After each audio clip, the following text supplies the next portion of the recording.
Hey everyone, so today we're going to go over the notes for this little mini unit for economic systems. So make sure that you follow along and that you're able to pause and stop whenever you need to fill out your notes, and then you can always refer back to this PowerPoint whenever you are studying for the quiz.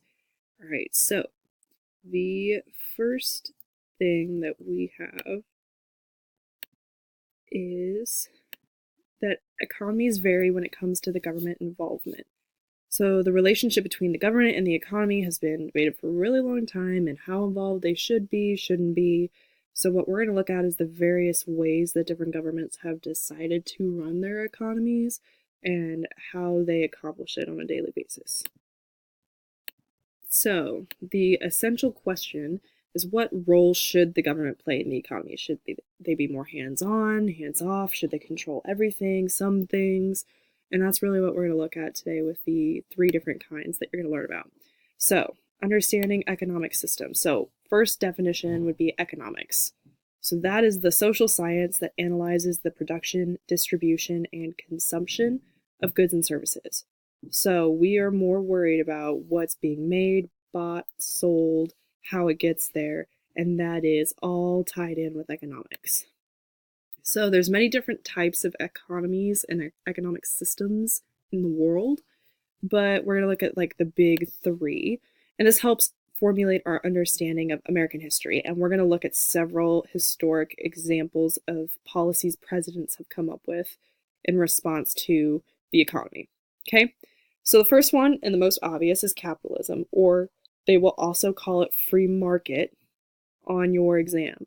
So make sure that you know that they're pretty much the same thing.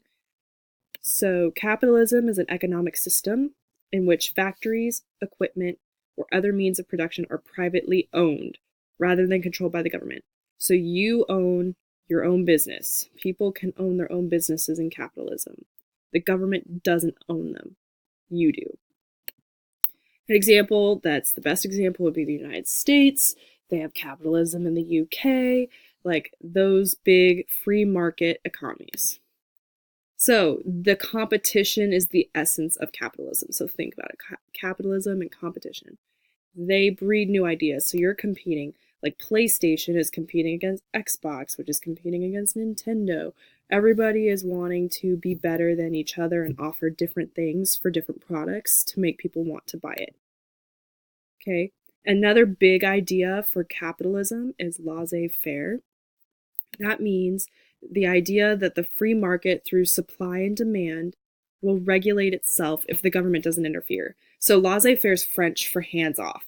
So the government doesn't do a single thing regarding the market, and it should sort itself out. It should regulate its own self without anyone manipulating it, trying to lower prices or anything. Okay, so supply and demand. So what you want to buy, how much you're willing to buy, would regulate itself. The government should be hands off with big businesses. We don't own anything, we don't control anything, we don't offer incentives, none of that. And this is the highest form of capitalism, the highest. It's the ultimate goal, but it's not always easily applied. So an example would be the rise of industry in the 19th century, so the Industrial Revolution, where there was guys that had monopolies on steel and lumber and coal, like literally the game Monopoly is kind of the essence of capitalism. So you can see some pictures here of like Carnegie Steel Company. He owned all the steel manufacturing. And so they created monopolies, and that's actually the inspiration for the board game, was the Industrial Revolution. Okay, so Rockefeller owned all of Standard Oil, and yeah. So that's where we get the game Monopoly from. Okay, so supply and demand is the way a market regulates itself in an economy. Okay, so as the supply increases, you can see here, the demand is going to decrease because you've got too many of it. So if you've got lots and lots of AirPods, people aren't going to want as many because everyone's already got them. Okay, so you got to find that equilibrium, that sweet spot of like, oh, we're only going to have so many to where everyone's got a wait list and they've back ordered them on Amazon type thing. Okay, socialism. All right, this one is kind of the in between. It's kind of a back and forth, a blend. All right, socialism is the second one we're going to go through. That's a political and economic theory that advocates for the government ownership of major industries, but then there's still some individual ownership of small businesses. So the government owns some big things like healthcare. They provide healthcare. That's the big one that they're going to talk about whenever they reference socialism. But the government lets people own some businesses themselves. Okay? So in this one, a big characteristic too that they will want you to know is that taxes can be really high because that's how they pay for these programs. If they have universal health care, which means everyone can have it, they have to pay for that somehow. So they're going to charge more in taxes. And they are often referred to as welfare states for guaranteeing government assistance. Okay? So welfare states. They guarantee government assistance. That means they provide those welfare programs, free health care, food stamps, things like that. Those are welfare programs. Okay? And the third and final one that we're going to go over is communism. So this one, again, has a different term for it. So they can call it communism or they can call it a command economy. Now, I would say the same thing, kind of like with that oligarchy with the O. You want to have command and communism, COMM. So both of those start with the same beginning. And communism is an economic or political system in which the state or the community owns all property and the means of production, and all citizens share the wealth. So everyone works for the government. Everything is owned by them. They don't want social classes. They don't want anything to be unfair. They want everything to be equal, and the way that they manage that is the government controls every single aspect of society. Okay? And this creates a classless society, in theory. Now, it doesn't always work out that way, because the government is the one that's owning everything. There's going to be a couple classes. So like the government has more than the poor people. But in theory, it would put everyone on the same playing field. An example would be Vietnam, Cuba, and the biggest one's going to be the USSR, so Russia, okay, the Soviet Union. They really put it into effect. Now remember, think back, what kind of governments do these tend to have? Yeah, you're right, dictatorships, totalitarian. These ones tend to fall under that because they control everything. Okay, if they're controlling media, if they're controlling what people believe, then they're also going to be controlling the economy. Okay, so that's why they usually line up the same. Now, we have a bit of a mixed economy. They're going to reference a mixed economy in your exam.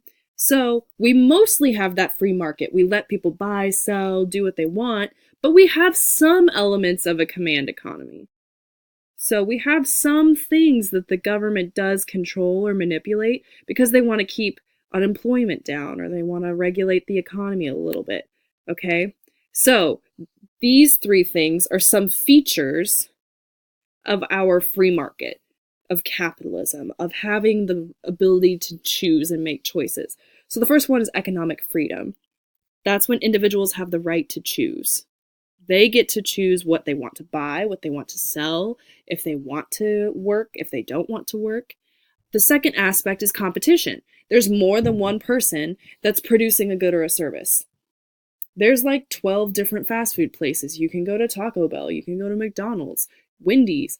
All of those are competing against each other to give you the fastest food available to you at any time. If you're feeling like you want to have a burger or a taco, like you are competing to figure out which one can be the best business, okay? And it gives you, as the consumer, the choices. And the third trait is private property. Individuals have the right to own their own property, including businesses. Like my parents own their own house. Your mom and dad might own their house. You might own your own car if you pay for your own car. So all of these things are privately owned. No one gives them to you. No one can buy them from you without your consent, sort of thing, okay? It's your private property. So here's kind of some of the features of where they say we might have a command economy, where the government might control some things in America.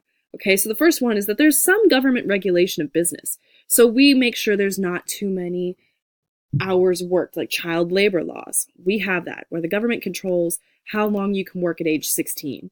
It also controls a minimum wage. That's a really heated topic in current events. They want to make sure that people are given a fair wage that they can live on. We have safety regulations where we make sure that you are in a safe environment when you're at work. You're not going to have like a building fall on you, or, you're not going to get hit by some sort of machinery. A second trait that kind of lends itself to the command side is that the government limits certain choices. So you can't buy some goods or services. Maybe they limit the amount of things that are available. Maybe they say that you can't buy something because it's not safe. It has the inappropriate materials like lead paint. So it kind of can limit some of your choices. Maybe there's a recall, that sort of thing. And then the government does provide aid. In our country, we have welfare programs like Medicare, Medicaid. That means they pay for your medical.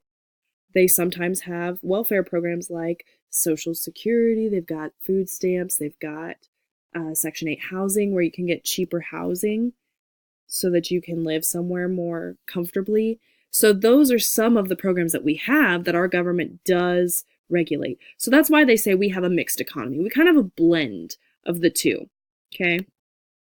So you can kind of see this chart that's going to be in your notes. And this, I think, would be a helpful reference. So capitalism, there's individuals that control the production. The market determines what's sold. There's competition. There's high standard of living. Individuals are free to earn profits. Socialism's kind of in between. There's some ownership that's private, but not a lot. There's a stress of cooperation with competition. And there's also pretty high standard of living because they get all those programs for free. But that also comes with those high taxes, remember. All right. In communism, there's very little private ownership. The government owns everything. They make sure you know how many cows you can own. They make sure that you can only do so much. There's no competition whatsoever because they want everybody to have the same thing. But as a result, the quality kind of goes down. And then that standard of living is basically equal life. Everybody's got the same standards. Everybody gets the same thing. And so that's all enforced by the government. So there's two sides of this, two big famous people they want you to know. For Team Communism, the guy that comes up with the idea is Karl Marx, and he wrote the Communist Manifesto. So he's this kind of kooky dooks looking guy up here with the big crazy beard. He creates the idea of communism. He's the father of communism because he actually wrote the book on it. And then there's Team Capitalism. Adam Smith. He writes The Wealth of Nations, which is like a pamphlet, where he says that you should be having your own ownership. You have the right to property. You're able to choose what you want to buy and sell. The government shouldn't take over that sort of thing.